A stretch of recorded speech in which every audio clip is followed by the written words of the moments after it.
Welcome to Guelph Fight Wrestle. I am Andrew Sennedra. This is Captain, your friendly neighborhood Spider-Man Witch Fingers, and today we are talking about the top five, the top leaders from, I guess worst, if you consider them worst, to best Bullet Club leaders. And this sort of came to fruition for us because, David Finlay taking over. We thought, this would be good to jump on the new leader or self-proclaimed leader of Bullet Club, taking over. So why not we go through all the leaders and stuff, sort of excluding Carl Anderson, who's kind of like co-leader, I guess, what they said with AJ Styles. Evil sort of self-proclaimed him a leader of Bullet Club, even though Jay White was like, screw this idiot, like I'm the fucking leader, and he still had his House of Torture, which was like, adjacent to them, which was its own thing. So I don't know. Anyways, that's another day conversation.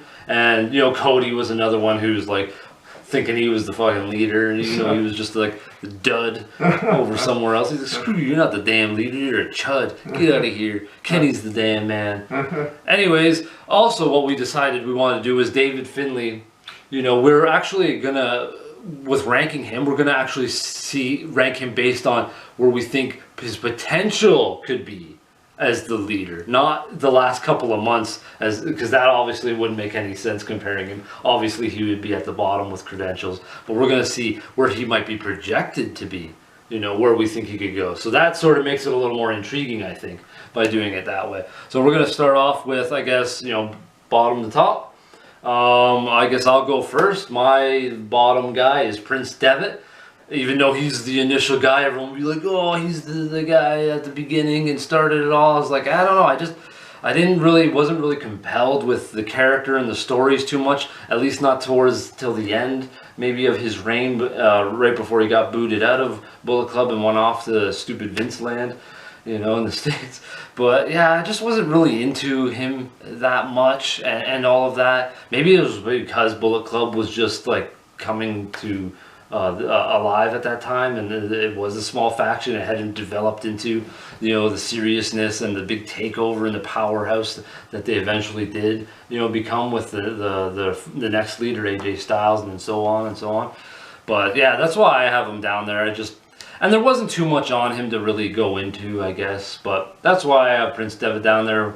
Who's your bottom guy? My bottom would be David Finlay. So like I seen there's like potential. Like he has some like cool promo so far. He thumps Jay White, and he's like F your era. He's like screw you kind of thing. So I see potential. Yeah. But then it's like I don't know. I wasn't really a fan of his father. So if he copies any of his style, it's like it's like huge negatives, right? But like this old man thumping people.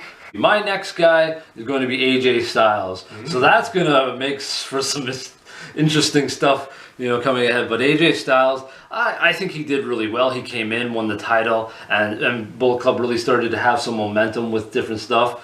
Different guys coming in, and it really started to grow with Tama Tonga and Bad Luck Falling, the Young Bucks. They really started to get a lot of momentum with that group and stuff. The rivalries and stuff, storylines and things weren't too bad for AJ Styles, but I didn't feel like there was enough captivating stuff between his rivalries and his character. I felt like this was just a dark AJ Styles, sort of from Impact Wrestling. This didn't feel like a New Japan guy that was like a leader of a Bullet Club sort of individual. I didn't get that sense. I didn't feel like that sort of leadership, that sort of gang leader type of guy, like some sort of mafioso, swagger like Andrade, like he always pointed out about him, right? So I didn't get that. So if we're not just looking at the body of work and the matches and so on, but it's just the overall everything, and as a leader, and then where it went and so forth. Okay, so my next one on my list would be Prince Devitt, or maybe him as Finn Balor kind of thing. So like he never won like the big one, but he did win like the junior heavyweight. He was like the tag champions. And like I always thought I like that cool persona, like the demonic one where he's got the face paint and he's like brings out the darker side of him, which was cool. And then also like how like he was like the first leader, so that you don't really know like what is this gang. And I was like, it's like kind of cool, kind of like how he puts like the black bag on like the Japanese guy. He's like, you know, we're gonna put a bullet through your head. You know, it's like oh man, it's like bring up some serious gang vibes. Like they're evil, they're dangerous. You know, you don't know what's going on. Some biker gang thugs are gonna screw you up. And then you got Carl Anderson calling me like a pervert. The guy's like, oh. So that leaves my third guy, you know, coming up there, David Finlay.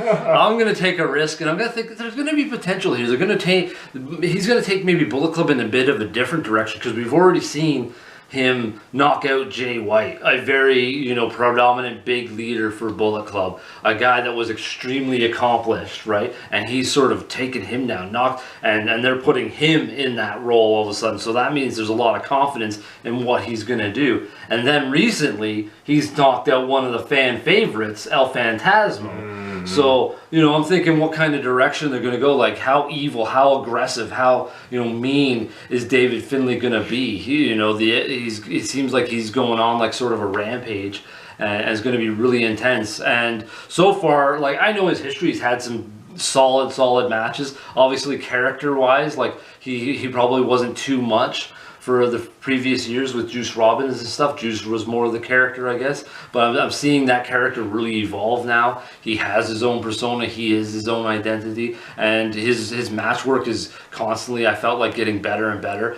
And is well-rounded. And he's able to wrestle like so many different individuals, because he had, I think, a pretty solid New Japan Cup in 2023. So I definitely see that. And I definitely think there could be some heavy-duty rivalries and things, especially now with El Phantasmo. What can they accomplish right off the bat? He's got like a really arduous test in that. So I'm going to say he might reach some pretty high moments and really, you know, sort of revive Bullet Club. Because I felt like they were losing a bit of steam. Like, even though Jay White did well, I thought they went up. But then he started like going solo a little bit on his own, and Bullet Club was sort of pushed off the side, and he was going to the States and things towards this last year when his contract was coming up. So I felt like Bullet Club sort of dwindled away, and guys were doing their own thing. Ishimori went off and sort of did his own stuff. So maybe he's gonna come up and elevate them some more. I like El Phantasmo, so the fact that he kicked him out, you know, got negative points for me. So my next one would be, this one's really close. This one and the next one was really close. So it was like a toss-up. But then a Switchblade Jay White kind of thing, right? Like, I think this guy's a really funny character, you know. Like, he's like in the ring, he's like constantly yelling at the refs, like, ref, he's pulling my hair up, ref, you know. Like, but then while he's like, you know, cheating in the back, but then, you know, the guy can't cheat, only he can cheat. He's always going at it with Mr. Red Shoes. And he's the first Grand Slam champion, you know. And I kind of like his story, how he's always fighting for respect, right? Like the fans don't respect him. He like does all this, and he's like, you know, he still doesn't get respect. More he keeps winning. Yeah, okay. Yeah, he's like, what's going on? And then like the interesting story with Okada, how like they were in like a group together, and then he like backstabs them, and then they have like that big long rivalry where like he wins most of the matches. But at the end, you know, Okada wins the big one, and then he's like, you know, kind of grabs his legs, like, I'm sorry, you know, I'm sorry to backstab you, kind of thing. So I was like, it's an emotional roller coaster and an interesting story, so yeah. Yeah, I definitely, you took a lot of my points, or you know, mentioned so much of, like, why I have Jay White as my number 2. You know, you went into a lot of the details and stuff like that. I can sort of add to why I have Jay White as my number 2 is because, like, in the ring, a lot of people aren't really performance artists as if they're on stage, you know, talking a lot, interacting with the crowd, interacting with the wrestlers, you know, interacting with the ref, interacting with Kevin Kelly, the young boys, the young lions and stuff around the, you know, he's always interacting. It's almost more than just a wrestling match. He's portraying a character and doing so much interactions and speaking and doing a lot of different things in the ring that I think a lot of other people, you know, don't do. His in-ring performance, I know a lot of people sort of be like, I don't like Jay White, he's not really this much, that much, but he can actually do so many different things. I've seen him wrestle so many different people, from like Will Ospreay to Okada to like his own guy like Chase Owens and beating Kenny Omega, right? Like, he's been able to do so many different things and wrestle so many different people. It's just, he doesn't bring bring it all out every single match. His endurance is incredible as well. Like the amount of ability, like he's able to go, for so many long matches and stuff that he's able to do, and just what he did, I think. By sort of taking over Kenny, he had a lot of big shoes to fill because of how big, Bullet Club had got there. I think he really carried it over strongly. And I think New Japan sort of recognized this because they gave him the accolades of all those titles like you mentioned. And he had such a big following and did quite well. And one thing that I think is like his promo work, his storytelling, a lot of those things, his overlasting arc with Okada and stuff like that was really well done. And his promo after the Wrestle Kingdom that he lost against Kota Ibushi, like that one was so compelling, and it's just he's always done so much great work with that. It really makes you connect with him. That's just my opinion. I think he does a fantastic job all around the board, and really elevated Bullet Club. Or I don't know if he elevated him because he was taking over for Kenny, but I think he was really able to take the baton and keep going pretty strong. Oh, another funny thing about Jay White is like he doesn't like if he like loses, he doesn't like take the blame. He's always like blaming the other. He's like, oh, it's that guy's fault. Oh, like that guy. Stupid it's kind of funny, right? No, that means I just did my number 2. So who's your number 2? So my number 2 would be AJ Styles, the phenomenal one. I think that means we know who our number 1 is.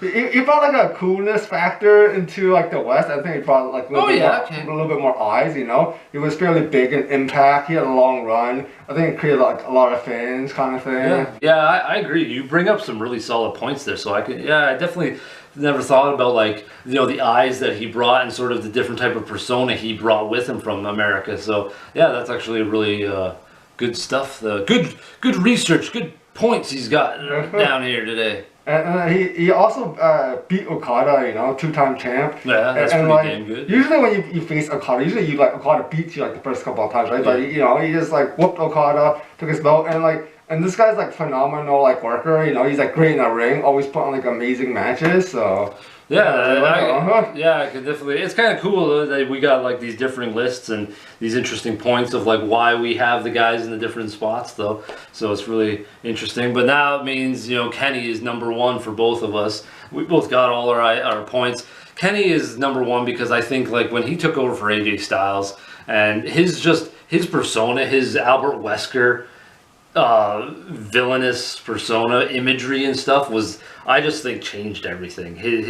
That was just awesome. His hair, his coats, his glasses, his different ring gear, entrances, so many things that he started to come out and do, just sort of elevating all the different storylines that he was able to do over that course. The overarching one with Okada, Cody, Kota Ibushi in there. So many different things. The people he wrestled and beat were uncanny. He had so many huge matches with so many different people. Storylines that were able to, start one way and then change. Jay White, it was in the beginning, he offered, he turned down, and then Jay White takes over later, right? There's so many it's like such a big comic book, like manga arc, right? There's so many different storylines that are continuing throughout. He's like, oh, okay, yeah. He moves on to another one. It's really fascinating, his whole run and story manga sort of arc that he had as leader of the Bullet Club. I also like how he uses like inspiration from the outside, like he's like a big gamer, so he uses like that gamer or anime or like style, like some of his entrance or like his gear is was awesome. It's grabbed from like that anime or like that game, or like it's also hallucinating, like does Hadoukens in the ring or whatever like. But yeah, like he's the cleaner. He's got like this crazy look in his eyes. Gonna jump you. Yeah, and he was able to sort of bounce back and forth from like the cleaner and different, psyches that he almost had based on who he was wrestling, right? Like he became like a good guy against Cody, right? And sort of had a different demeanor against Cody compared to other people that he wrestles, right? So, there's definitely there's some really interesting things that he's able to play around with, and he's actually kind of doing it now, right? Like his personas change based on who he's wrestling. Yeah, and it's like you mentioned, like his rivalries, like I feel like those are like some of the really interesting storylines, especially with Ibushi, like of course, of like how they're friends, The Golden Lovers. yeah, friends to nemesis, and then at the end, Sort of nemesis. yeah, and then at the end they're like they hug it out, and there's like a massive pop kind of thing. Well, that was one of the biggest ones I've ever crazy. seen. Yeah, like in anything that like the reuniting of them and their whole story. But that's what that Kenny mentioned is like he likes these long storylines and how you don't have to end one. And just because another one begins, you can have them sort of bleed into each other, and people come and go because it's organic. It's actually like life, right? And I think he does a fantastic job, and I think all of what he did just boosted Bullet Club to the stratosphere, and so much with the Young Bucks. Like hell, that's how AEW was like birthed. Was within that core and that entity within Bullet Club, right? The elite, that subgroup, right? So that's got to mean something. It turned into a damn organization, pretty much, right? So excluding Tony Khan's money, but. Yeah, definitely. And with his help with his 6 stars, his 7 stars, his matches, rivalries, Okada, it was like just phenomenal, right? Yeah, there's just so many people that you can, I can remember off the top of my head that he wrestled, not just storyline wise, but just like even now with like Ospreay and his like rivalry that was like a smidgen when Ospreay was young, and now it's turning into this, right? There's just it never ends with him, and it's really cool, and it works with so many people in so many different layers, and that's why he's our number one. So that's our list and our thoughts on why we have these guys ranked the way we do. Sorry if we excluded Anderson and Evil and Cody, but they weren't really, the upper crust of the leadership. So, but this was kind of fun to put together, and I thought it was really interesting, especially when David Finlay sort of has taken over and our prediction of where he might land. So. Tell us in the comments who do you think is, how you have them ranked. What do you think of our list? If they suck, if they were cool or great, and later write down your list in the comments below. And until next time, folks, if you got any ideas similar to this, ranking ideas, let us know. We're interested in more content like this. So until next time, folks, how about some heavy wrestling?